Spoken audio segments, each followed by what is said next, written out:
ये कहानी प्राचीन काल की। एक राजा था, वो घूमने जा रहा था। राजा ने रास्ते में एक पत्थर रखा देखा।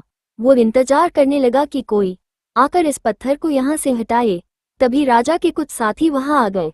उन्होंने पत्थर हटाने की बजाय राजा को ही उस पत्थर को वहां होने का जिम्मेदार ठहराया, परंतु किसी ने पत्थर को वहां से हटाने की कोशिश नहीं की। कुछ समय बाद वहां से एक किसान गुजरा। वो अपने सर पर सब्जियों का बोझ रख के हुआ था। उसने वहां पर एक बड़ा पत्थर रखा हुआ देखा।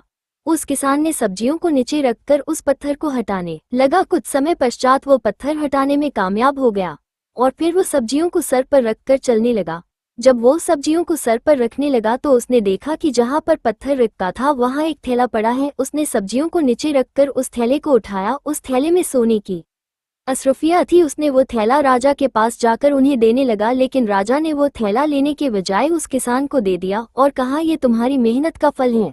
वहां मौजूद राजा के व्यापारी दोस्त उस थैले को ललचाई नजरों से देख रहे थे।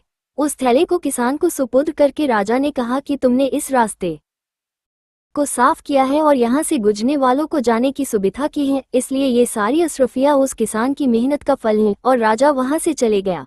किसान अशरफिया लेकर खुशी दो वहां से चला गया। इसीलिए कहते हैं कि मेहनत का फल मीठा होता है।